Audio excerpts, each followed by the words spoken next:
안녕하세요, 잠백입니다. 피디님이랑 얘기 나누다가 급하게 좀 카메라를 켜게 되었습니다. 대한 보디빌딩 협회가 굉장히 큰 결단을 내렸어요. 보디빌딩 종목을 협회에서 이제 퇴출하기로 한 건데요. 이게 발표되고 나서 이제 과거 대보협에서 활동했던 많은 관계자분들이나 팬들의 좀 즉각적으로 반응이 일어났던 것 같아요. 이번 결정은 IFBB 아마추어의 원래 취지에 부합하는 중대한 결단이라고도 생각을 해요. 저도 너무 처음에 들었을 때는 어이도 없고 미친 거 아닌가 라는 생각도 들었지만 생각해보니 어쩔 수 없는 선택이었다 라는 생각도 드는 것 같습니다. 어디서부터 설명드리고 제 생각을 말씀드리면 좋을까 좀 고민을 해봤는데, 우선 좀 역사적인 배경, 흐름과 방향을 알면 더 좋을 것 같아서 그 부분부터 하나씩 차근차근 말씀드려 보도록 하겠습니다. 일단 IFBB의 좀 역사적 배경에 대해서 알고 계시면 좋은 게요, IFBB는 아마추어 리그와 프로 리그로 나눠져 있어요. 뿌리가 같아요. 앞에 이름부터가 같잖아요. IFBB라고요. 형제가 운영했던 건데, 원래 IFBB 같은 경우는 나바라는 대회보다 사실 더 늦게 시작됐어요. 그래서 나바의 유니버스라는 대회가 세계적으로 굉장히 흥행을 하니까 이제 조 웨이더, 벤 웨이더 형제가 IFBB 미스터 유니버스라는 대회를 만든 거예요. 이거를 한 몇 해 운영 안 하고 세계 선수권 대회라는 걸로 이름을 변경해버려요. 그 당시에 많은 스포츠 종목들이 세계 스포츠 연맹들이 생겨날 시점이어서 세계 보디빌딩 연맹으로 자리 잡게 된 계기가 된 거예요. 그 결과 이제 각국 체육회 산하에 IFBB 아마추어 협회들이 이제 설립되는데요. 결국 최종 목표는 뭐였냐면 보디빌딩을 올림픽 종목에 포함시키는 거였어요. 또 올림픽을 지향했기 때문에 도핑 테스트를 처음부터 계속 해왔어요. 이제 아마추어리즘 정신을 표방해 왔지만 프로는 애초부터 전혀 다른 길을 걸었죠. 대표적인 대회가 올림피아가 있죠. 이 올림피아 같은 경우는 도핑 테스트를 딱 한 번 했어요. 그게 바로 1990년도 미스터 올림피아예요. 도널드 레이건 정부일 거예요. 그때 레이건이 내세웠던 게 마약과의 전쟁이었어요. 뭐 언론도 그렇고 정부도 그렇고 보디빌딩에는 별로 관심이 없었던 것 같아요. 그리고 언론에서 스포츠계의 약물 사용으로도 살짝 조명이 맞춰지니까 조 웨이더가 여기서 좀 보여주기식 대응을 한 것 같아요. 보통 우리가 미스터 올림피아 생각하면 다 걸려야 정상이잖아요. 조작됐나 라고 생각할 수도 있는데 국제올림픽위원회 지정실험실에서 했어요. 그러니까 도핑 조작은 없는 거죠. 대신 그 당시에 도핑의 허점이 분명히 있었던 거죠. 근데도 도핑 테스트를 했었을 때 20명 중에 5명밖에 안 걸린 거예요. 대표적으로는 모하메드 베나지자? 모하메드 베나지자는 제가 나중에 또 한번 컨텐츠로 다루겠지만 사이트 인젝, 그러니까 특정 부위에 주사하는 걸로도 되게 유명한 선수였었어요. 또 한 명 걸렸던 사람은 이제 빈스 코머퍼드라는 선수인데요. 이분 나중 인터뷰가 참 기억에 많이 남았던 게 도핑 테스트에서 아나볼릭 스테로이드가 걸린 게 아니라 남성 호르몬 수치가 너무 높아서 걸린 거였거든요. 그래서 인터뷰에서 한 말이 너무 아쉽다. 내가 1시간만 검사를 늦게 했었어도 도핑 테스트에 걸리지 않았을 텐데, 그 당시에 화제가 됐었던 것 같고요. 그리고 이 사건 이후에 단 한 번도 미스터 올림피아는 도핑 테스트를 하지 않았어요. 가장 큰 이유가 뭐였냐면 선수들의 기량이 떨어졌기 때문이에요.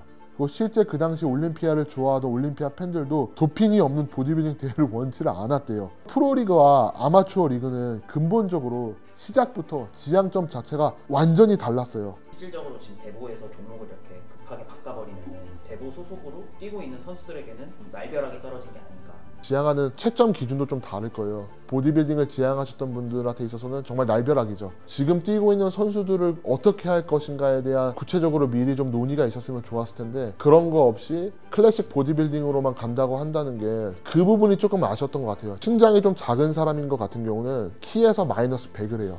그러니까 만약에 키가 165다 그럼 마이너스 100해서 제한 체중이 65인 거예요. 키가 175다 이러면 96인가? 그 이론 자체가 그렇게 과학적으로 엄청 신빙성은 있는 건 아니지만 FFMI라는 거랑 되게 관련이 있을 수도 있는 거거든요. 딱 이 선수들이 내추럴 수준만큼만 체중을 올릴 수 있게 아예 다 제한해버리는 거예요. 클래식 보디빌딩을 사실 한 이유가 단 하나 때문이라고 생각해요. 그냥 도핑 때문이라고 생각해요. 도핑을 어떻게 해서든 근절하기 위한 최후의 발악?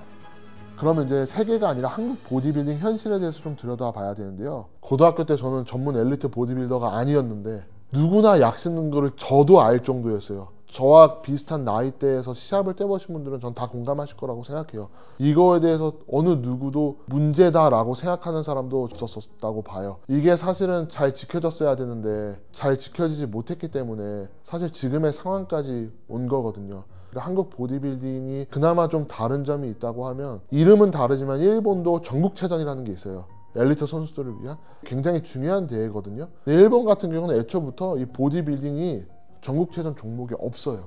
근데 한국 같은 경우에는 되게 오래 전부터 전국체전의 정식 종목이었기 때문에 도핑 테스트를 여러 차례 확실하게 받아왔었어요. 근데 이제 문제가 뭐냐면 옛날에 와다에서는 모든 아나볼릭 스테로이드를 추적하지 못했어요. 헬스 보충제 회사에서 파는 프로호르몬 디자이너 스테로이드 구매하셔서 드시는 분들도 있고 실제로 이게 도핑인지 알매도 드신 분들이 있어요. 이런 보충제들이 사실상은 아나볼릭 스테로이드와 다름없었지만 당시 와다 검사 밖에 있었기 때문에 이를 악용해 왔었어요. 카다와 한국과학기술연구원의 이제 분석 기술과 관리가 이제 지속적으로 발전하고 와다가 거의 모든 운동 수행 능력을 증가시키는 약물을 추적시킬 수 있게 함으로써 전국체전에서 퇴출될 수밖에 없었고 실업팀이 결국 해체되었어요.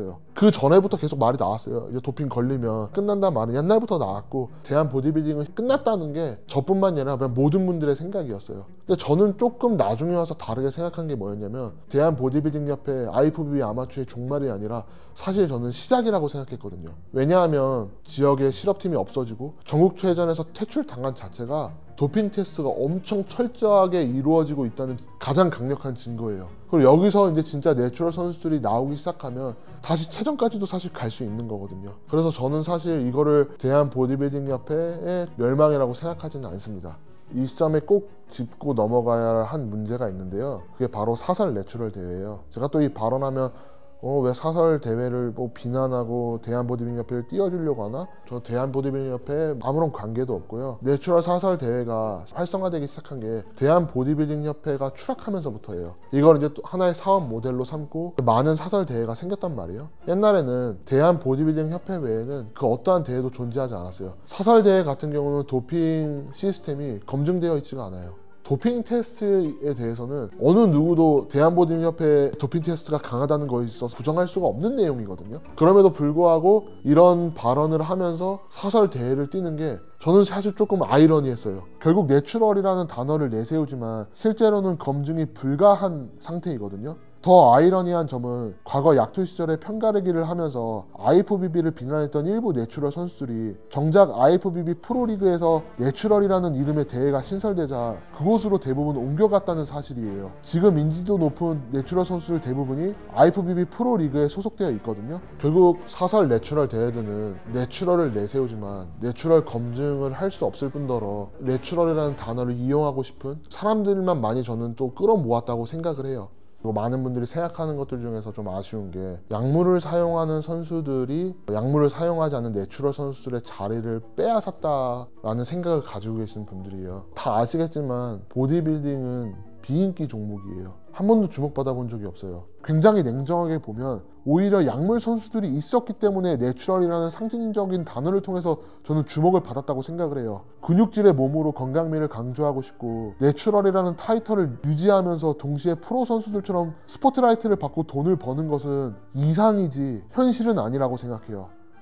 너무 아쉽긴 하지만 도핑 테스트에 계속 걸리게 되면 전국체전에서 존속할 수가 없으니까 결국 대한보디빌딩 협회에서는 보디빌딩 종목을 이제 없애고 클래식 보디빌딩 종목만으로 가는 걸로 결정을 한 것 같아요. 키 대비 체중이 제한되어 있기 때문에 사실 약물을 사용할 가치가 없는 종목이라고 생각하거든요. 이번 기회로 많은 보디빌더들이 운동선수라는 이름 아래에서 활동했으면 좋겠어요. 선수라는 말은 대한체육회에 소속된 사람들만 선수라고 사실은 뭐 할 수도 있는 거거든요. 보디빌딩이 없어졌다고 막 되게 아쉬워하고 욕하시는 분도 있고는 한데 그분들 마음도 이해돼요. 저도 처음 들었을 때는 어이가 없었으니까요. 이제 또 새로운 역사를 쓰는 거라고 저는 생각하거든요. 공정하고 이제 국가에서 운영하는 체제 안에서 전국체전도 부활하고 연봉도 받고 실업팀도 다시 다 생겨나는 그런 한국의 보디빌딩 시장이 되기를 기원합니다.